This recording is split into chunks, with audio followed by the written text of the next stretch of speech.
Hi dear students of standard 4th, how are you all?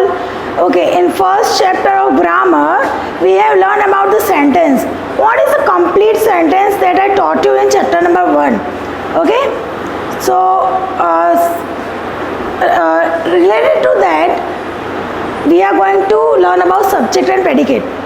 Subject and predicate are the two main parts of a complete sentence. Complete sentence होता है, उसके दो main parts होते हैं, subject and predicate. That is what our chapter is about. Today our chapter is subject and predicate. तो subject is a naming part of a sentence and the predicate is telling part of a sentence. Subject है वो क्या है, naming part, किसके बारे में है, और प्रेडिकेट है कि वो टेलिंग पार्ट क्या है उसके बारे में. That is okay. जैसे सपोज आप मैथ्स पढ़ते हो, तो maths is a subject. Maths क्या है, तुम्हारा सब्जेक्ट है जिसके बारे में तुम पढ़ते हो, और उसके बारे में जो भी टॉपिक्स है जो तुम उसके बारे में पढ़ते हो वो सारे प्रेडिकेट होते हैं. ओके, तो this thing will come in subject and predicate. तो सब्जेक्ट की हम पहले डिफाइन देखते हैं. What is the subject? The subject of the sentence is what or whom the sentence is about. किसके बारे में, कौन सी थिंग के बारे में हम बात हुई है सेंटेंस में, या कौन किसके बारे में बात है, कौन से इंसान के बारे में हम बात कर रहे हैं, दैट इज अवर टॉपिक और that is the subject of the sentence.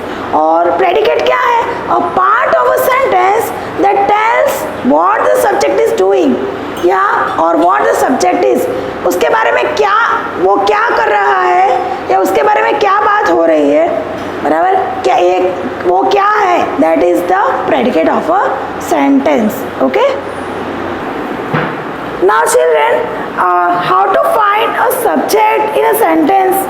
तो सब्जेक्ट ढूंढने के लिए हम क्या करेंगे सेंटेंस में से, तो पहले हमको क्या करना पड़ेगा, सेंटेंस में हमको वर्ब ढूंढना पड़ेगा. ओके, वर्ब ढूंढ के हमको we are going to use this two words to ask a question.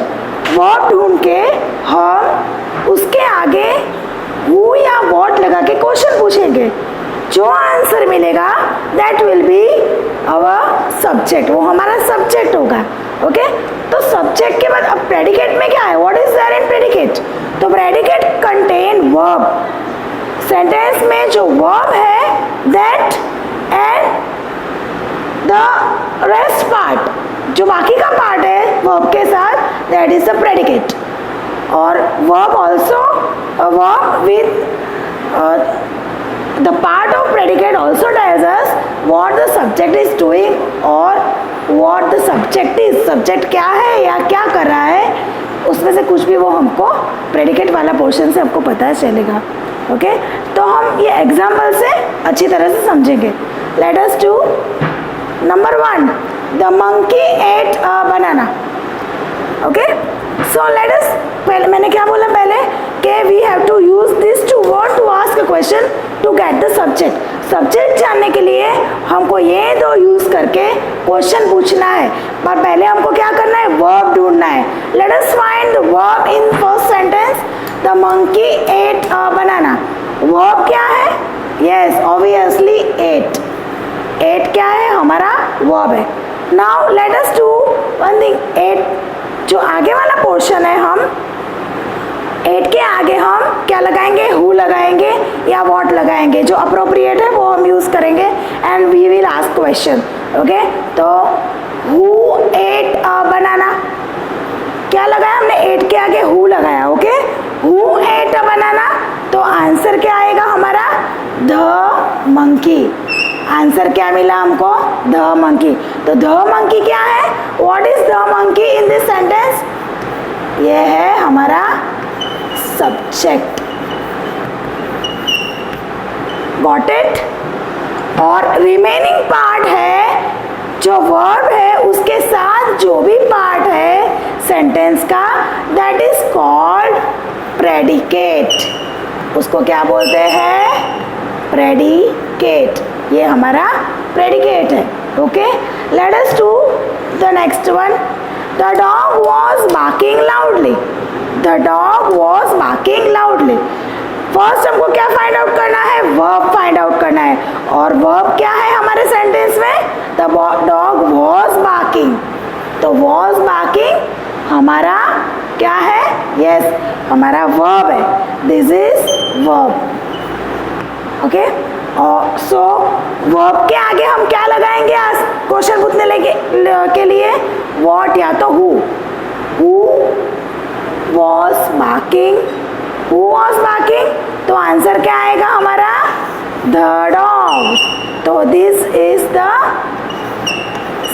Subject, ये हमारा सब्जेक्ट है, ओके, जिसके बारे में हम बात कर रहे हैं। ओके, द डॉग, तो आंसर क्या है हमारा, हु वॉज बार्किंग, तो द डॉग क्या है हमारा सब्जेक्ट, और रिमेनिंग पार्ट है वर्ब के साथ जो भी कुछ बचा, वॉज बार्किंग वर्ब है, और इसके साथ जो भी पार्ट है दैट इज द प्रेडिकेट। ये हमारा पूरा क्या हुआ, इंक्लूडिंग वर्ब, प्रेडिकेट। सो आपको अब एक बात पता चल जानी चाहिए कि when you want to find the subject, आपको क्या करना है पहले, यस पहले आपको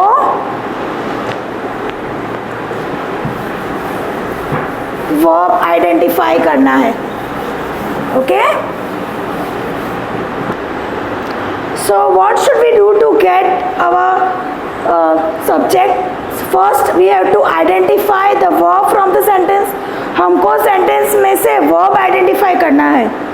ask a question using who और व्हाट, हमको क्वेश्चन पूछना है हु या तो व्हाट यूज करके बिफोर द वर्ब, वर्ब के आगे हमको क्या लगा देना है, हु और व्हाट, और एंड देन जो आंसर हमको मिल रहा है that is the subject. Answer of who और व्हाट इज अवर सब्जेक्ट। जो आंसर है हु और व्हाट से हमको जो आंसर मिलता है दैट इज द सब्जेक्ट। तो प्रेडिकेट क्या है, तो प्रेडिकेट क्या है, predicate is the remaining part of a sentence which contains verb in it. Verb के साथ जो बाकी का पोर्शन है सेंटेंस का वो होता है predicate. Okay, let us see some sentences. Honesty is the best policy. Now what you have to do, first we have to find the verb. यहाँ पे verb क्या है, is is the verb. Now what we have to use, who or what. तो what is the best policy, तो हमारा answer क्या है, what is the best policy, honesty. Honesty is the subject of the sentence. Okay, और ये is के साथ जो बाकी का पार्ट है that is the predicate of a sentence. ये क्या है, प्रेडिकेट। गॉट इट, समझ में आया। Okay, now let us see the second one. I asked her to call me, find the verb here. What is the verb in the sentence, the verb is asked. Ask क्या है, verb. क्या करना है हमको, we have to ask a question using who और what. Who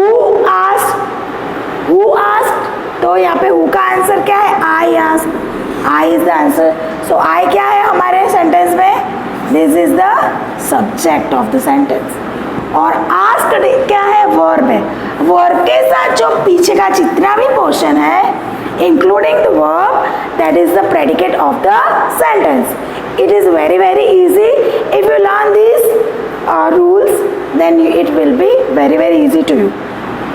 Now it is not like that. आप देख सकते हो कि फर्स्ट एंड सेकंड सेंटेंस में, और पहले भी मैंने आपको जो भी एग्जाम्पल्स दिए हैं बच्चों, उसमें जो फर्स्ट वर्ड है हमारा दैट इज द सब्जेक्ट, वही सब्जेक्ट होता है। But it is not like that. अगर आप देखें भी ना फर्स्ट वर्ड को ही अपना सब्जेक्ट बना लोगे, if you find the first, you are not using this method or you are not using this rule and directly if you are doing the first word your subject, that is not like that. वो ऐसा नहीं है. Let us see in example number 3. On the top of the tree lives a sparrow. क्या करना है हमको, यहाँ हमको क्या करना है, हमको यहाँ पे verb find out करना है. What is the verb here? तो verb क्या है, on the top of the tree lives a sparrow.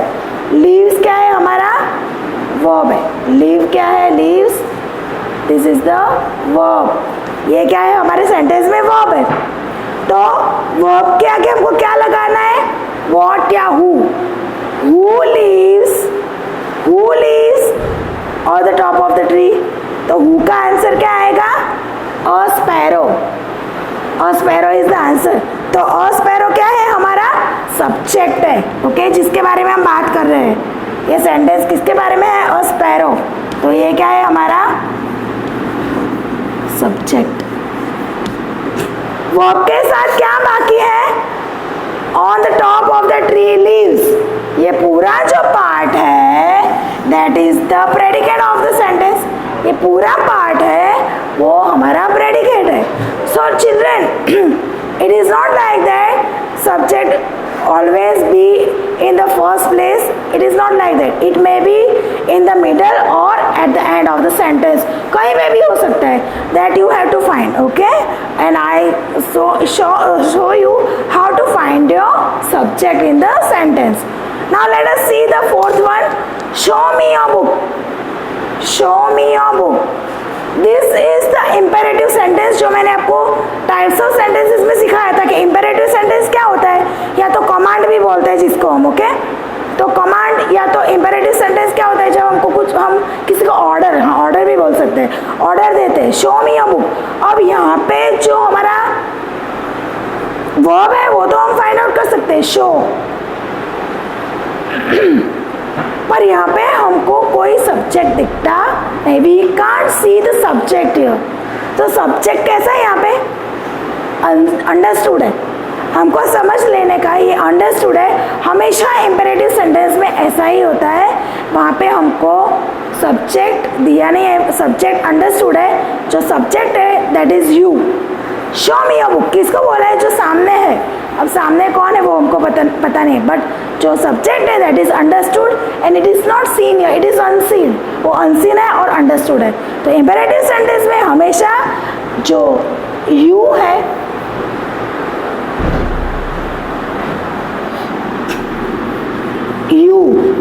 You क्या है, हमारा सब्जेक्ट है, okay. That is not senior, वो हम देख नहीं सकते, but it is understood, okay. ये हम यहाँ पे जो सब्जेक्ट है वो अंडरस्टूड है, ओके। तो दिस एंड इम्पेरेटिव सेंटेंस में हमको सब्जेक्ट दिखता नहीं, but it is understood and it is always you. Subject कौन सा होता है, हमेशा इम्पेरेटिव सेंटेंस में यू होता है। So these are the subject and predicate all about. And now let us do some exercises of it. Let us do exercise. Quickly pick out the subject of the given sentences. Okay? क्या करें हमको, यहाँ से यहाँ पे sentences है, इसके subjects हमको pick out करने हैं, हमको इसके subject ढूंढने हैं। Let us do. Number 1, flowers bloom in the garden. Remember what I taught you? क्या सिखाया मैंने आपको? First, what we have to do to find the subject? We have to find the verb. क्या है verb? Flower bloom in the garden. Bloom. Bloom is the verb here. तो bloom के आगे हम क्या लगाएंगे? What bloom in the garden? What bloom in the garden? Flowers. Okay. So flowers is the subject. ये हमारा subject है, okay? Second number, hen gives us eggs. Again, what we have to do? Find the verb here. What is the verb? Hen gives us eggs. Gives, देना, gives us eggs. Who gives us eggs? Hen gives us eggs. So hen is our subject here. Okay, let us see the third word. Number 3, an aeroplane flies in the sky. What is the verb here? Aeroplane flies. Flies is the verb. Flies क्या है हमारे subject, हमारे sentence में? It is the verb of our third sentence. तो flies क्या क्या हम who लगाएंगे या what लगाएंगे? क्या appropriate है? What. What flies in the sky? हाँ, what flies in the sky? An aeroplane. An aeroplane. So, an aeroplane is the our subject of our third sentence. हमारे थर्ड सेंटेंस में an aeroplane है, वो हमारा क्या है, subject है। Okay, तो जो हमारे सेंटेंस, तीनों सेंटेंस में जो वर्ब के बाद जितना भी पोर्शन है, all the rest part including the verb is our predicate. Okay, तो ये ब्लूम के बाद इन द गार्डन, वो हमारा प्रेडिकेट हुआ।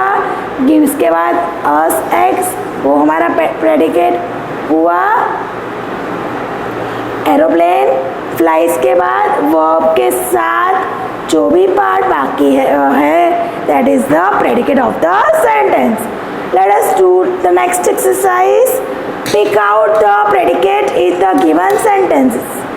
Okay? क्या करना है हमको? Given sentences में हमको predicate find out करना है.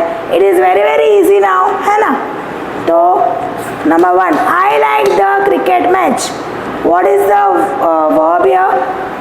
Like. Who like? पहले हम subject ढूंढेंगे और predicate ढूंढेंगे बाद में। Who like, तो I like, I हमारा सब्जेक्ट हुआ, और जितना भी पार्ट हमारे वर्ब के साथ, जितना भी पार्ट बाकी है सेंटेंस में, that is the predicate of the sentence.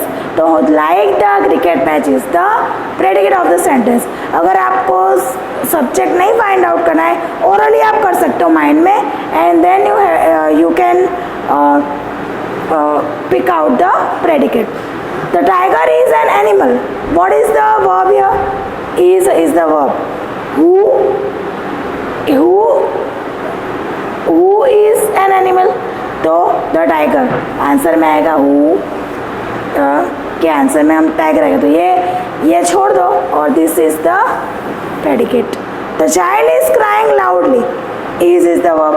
Who, तो हमको चाइल्ड आंसर मिला, और इसके साथ जितना भी पोर्शन है हमारा बाकी का, that is the our predicate.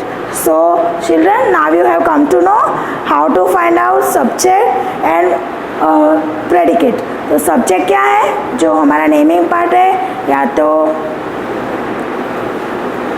तो हमारा नेमिंग पार्ट है, या तो हम जो वर्ब ढूंढ के हम हु या व्हाट से क्वेश्चन पूछते हैं, और जो आंसर मिलता है दैट इज द सब्जेक्ट, और हम वर्ब जो ढूंढते हैं वो वर्ब के साथ जितना पोर्शन है, जितना पार्ट सेंटेंस का बाकी है, that is the predicate. Okay, तो ये दोनों में आपको पता चल गया होगा। ओके, और children, now children, let us see some other exercises. Choose the right subject and write in the given blanks. हमको क्या करना है, अब आपको सब्जेक्ट क्या है वो पता चल गया है, आपको यहाँ से सब्जेक्ट फाइंड आउट करना है, और किसके लिए वो अप्रोप्रिएट है, कौन से प्रेडिकेट के लिए अप्रोप्रिएट है वो हमको लिखना है। I have done, let us see that. Number 1, dash is a good girl, child is a good girl, thief is a good girl, she is a good girl, clock is a good girl. क्या आएगा answer, she is a good girl. It is for girl. She is क्या, she क्या है, that is a pronoun we are using for a girl. Okay, हम girl के use करते हैं, तो she is a good girl. The dash shows us the time, कौन हमको टाइम दिखाता है, किसके बारे में, कौन सी थिंग है, yes, the clock. Clock is the subject, clock shows us the time. The dash has stolen my box, कौन करता है चोरी, हाँ, थीफ, तो the thief has stolen my box, तो यहाँ पे हमारा सब्जेक्ट क्या है, thief. The dash is crying, कौन रोता है जनरली, चाइल्ड, तो हमारा सब्जेक्ट यहाँ पे क्या है, child, the child is crying. Okay, now let us see our next question here. Choose the predicate and write in the blanks. अब यहाँ पे हमको प्रेडिकेट को चूज करना है, कौन से सब्जेक्ट के लिए कौन सा प्रेडिकेट अप्रोप्रिएट है, वो यहाँ पे ऑप्शंस दिए, यहाँ पे दिए हैं आपको ऑप्शंस दिए हैं, आपको किसके लिए कौन सा अप्रोप्रिएट है वो फाइंड आउट करके उसके सामने वो लिखना है।